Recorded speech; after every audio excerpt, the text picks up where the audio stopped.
Bonjour, c'est Delphine Boileau-Terrien. J'accompagne les fans de challenge qui sont déterminés à vraiment vivre du job qui leur colle à la peau. Alors aujourd'hui, je voulais vous parler de choisir sa formation de coaching.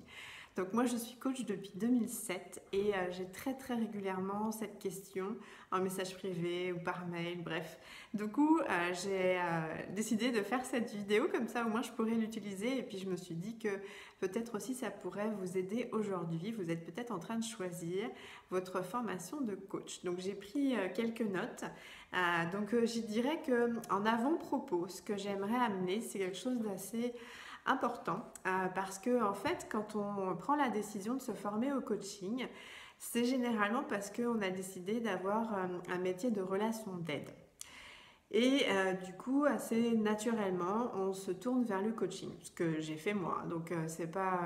Mais du coup, ce que je trouve intéressant de vous amener par rapport au fait que maintenant j'ai du recul aussi, c'est que, alors, se former au coaching, c'est comme si vous vous formiez au consulting, d'accord? Donc, c'est quelque chose d'assez générique. Vous avez une posture et vous avez bien sûr une boîte à outils. Mais vous ne pourrez pas en rester là puisque nécessairement, quand vous allez vous présenter, vous allez dire je suis coach ou comme vous diriez je suis consultante, on va vous demander en quoi. Donc ça, c'est très important d'aller au-delà de juste être coach, vraiment déterminer votre expertise aussi par la suite. J'y reviendrai à la fin de cette vidéo. Mais donc il y a ce point-là qui est que donc naturellement quand on veut se former à la relation d'aide, on pense au coaching et donc comme je vous l'amène, c'est une formation générique comme si vous vous formiez au consulting, au conseil. Et du coup, pensez aussi au fait que moi, ce que j'ai vu, alors ça n'a pas été mon cas, mais c'est arrivé à certaines de mes clientes et de mes anciennes clientes, c'est que quand il s'était agi de commencer à avoir des clients, le syndrome de l'imposteur est arrivé et du coup, certaines d'entre elles ont eu l'idée de se former à des outils. Et donc, c'est ce que je vous amenais en avant-propos, c'est de vous dire, voilà, est-ce que vous avez vraiment envie de vous former au coaching ? Ou alors, est-ce que ça pourrait aussi être une option intéressante pour vous de vous former à un outil ou à une technique spécifique qui vous aiderait par la suite aussi à commencer à avoir des clients, puis peut-être évidemment en parallèle ou par la suite, en même temps que vous avez vos clients, vous former au coaching. Par exemple, ça peut être des outils comme la PNL, la programmation neurolinguistique. Du coup, vous avez déjà une expertise, un outil, une technique très spécifique. Les constellations familiales, l'analyse transactionnelle, bref, il y a plein d'approches comme ça très intéressantes. Il y a aussi d'autres outils plus spécifiques comme le MBTI par exemple, qui est dans une approche peut-être un peu plus professionnelle, quoique je ne suis pas certaine qu'il ne soit que professionnel. Donc voilà, ça peut être aussi intéressant que vous pensiez à ça en fait. Donc il y a cette approche coaching, posture et plutôt générique avec une boîte à outils, un peu comme du consulting, et une approche plus technique, outil, qui est un peu plus concrète et qui va peut-être parler plus rapidement quand vous allez avoir à offrir vos services. Voilà, je veux juste vous amener ça en avant-propos. Moi, personnellement, je ne savais pas qu'il y avait potentiellement ces deux options. Et voilà, ça s'est fait naturellement, mais maintenant que je le sais, je voulais d'abord vous le partager. Voilà, c'est la première chose. La deuxième chose, c'est donc ça c'est l'avant-propos, je voulais dire, et par rapport au choix d'une école, je vais vous partager les critères qui peuvent vous aider à choisir. Donc je dirais que dans un premier temps, c'est de vous demander en fait quelle est votre optique, votre objectif en fait. Est-ce que c'est de vous former, c'est quelque chose dans un premier temps vous avez vraiment envie de prendre le temps de vous former, ou alors vous voulez valider quelque chose, vous voulez valider que vous êtes faite pour ce métier-là, vous voulez avoir des clients rapidement. Du coup, ça va déterminer en fait la durée et le format. Donc, je dirais, la première chose, c'est de réfléchir à ça. Et la deuxième chose, du coup, ça va vous aider pour déterminer la durée et le format. Donc, c'est évident que si par exemple vous voulez vraiment vous former au coaching, vous pouvez vous dire voilà, je voudrais avoir un cursus assez long, de plusieurs mois, d'une année, bref, d'aller jusqu'à obtenir par exemple une certification et donc de faire tout un cursus. Et votre objectif peut-être n'est pas nécessairement tout de suite avoir des clients par exemple. Ou bien vous voulez vous former puis valider que c'est vraiment ce que vous voulez faire, c'est vraiment quelque chose qui vous apporte et qui apporte des résultats à vos clients. Ou vous voulez rapidement avoir des clients et auquel cas, voilà, la dynamique n'est pas tout à fait la même. Personnellement, quand moi j'ai souhaité me former, je souhaitais valider que le coaching était vraiment fait pour moi et que je pouvais avoir des clients satisfaits. Et donc du coup, j'ai choisi d'abord un premier cursus court. Donc voilà, ça m'a bien aidé à choisir. Donc après donc avoir l'objectif, la durée, je dirais le format, est-ce que c'est en présentiel, à distance, les deux, voilà, ça peut être une vraie réflexion par rapport à ce critère-là. En quelle langue? Parce que si vous habitez à l'étranger, c'est une vraie question. Des fois, on n'a pas l'occasion d'investir à faire des allers-retours en avion, etc.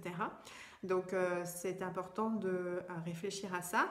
Et puis de vous dire aussi que vous pouvez très bien faire un premier cursus dans une langue, en présentiel, puis faire un autre cursus dans une autre langue, puis à distance et ou en présentiel aussi. Donc ne vous cantonnez, enfin, il ne faut pas que ça vous... votre première formation, je dirais, vos premiers critères vont vous permettre pour faire votre première formation. Ça ne doit pas du coup vous rigidifier pour faire un choix d'un cursus plus long. Donc moi personnellement, je souhaitais que ce soit en présentiel et en français. Donc à cette époque, j'habitais à Shanghai et donc du coup, j'ai dû attendre, patienter que je rentre en France et puis que je puisse faire cette formation durant l'été en intensif.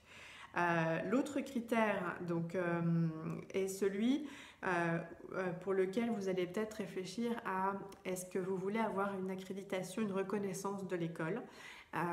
Évidemment, aujourd'hui, le métier du coaching n'est pas il n'y a pas d'ordre professionnel, il n'y a pas de reconnaissance en tant que telle de cette profession. Donc, vous pouvez très bien vous poser la question, est-ce que c'est quelque chose d'important pour vous qu'il y ait une accréditation, une reconnaissance particulière? Donc ça, c'est vraiment votre choix.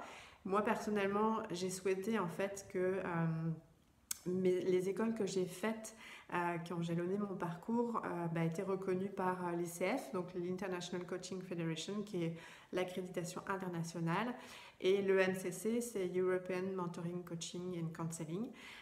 Donc voilà, après, mais c'est des choix personnels, et donc moi, je vais vous aider avec des choix, puis je vous illustre avec ce que moi j'ai fait. Et puis évidemment le critère du budget qui n'est pas non plus négligeable, c'est quel est le budget que vous souhaitez investir.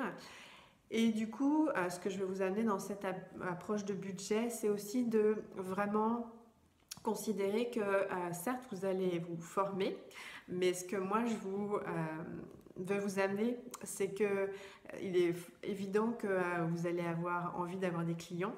Donc du coup, pensez au fait que même si au départ vous avez un petit budget ou vous ne souhaitez pas investir non plus des gros montants, en fait, faites un premier cursus et puis dites-vous bien qu'après, vous pouvez avoir des clients qui vont permettre de vous autofinancer la suite.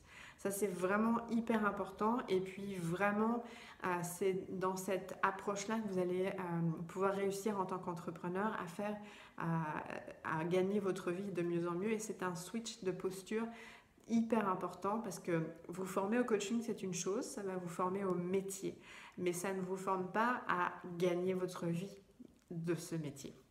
Donc en faisant ça, vous faites vraiment un switch absolument indispensable si vous voulez gagner votre vie avec ça.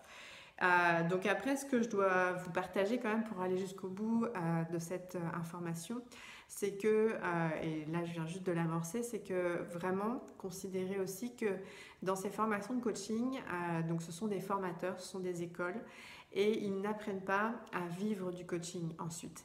Donc il faut aussi que vous puissiez considérer un budget pour vous faire accompagner afin de pouvoir rentabiliser et avoir des clients et créer votre entreprise digne de ce nom. Je vais dire ça comme ça parce que dans ces formations, il y a souvent un petit module marketing ou création d'entreprise, mais ça ne suffit évidemment pas, d'autant plus que c'est fourni par des personnes qui sont des formateurs. Donc, je ne veux pas être critique, mais je veux juste être hyper factuelle. Voilà, j'ai plein de clientes qui sont formées au coaching. C'est encore aujourd'hui cette façon de faire et c'est normal, puisqu'ils sont là pour former un métier, et ça se passe de la même façon pour les thérapeutes, pour les sophrologues, etc. C'est exactement la même chose. Donc je veux juste vous...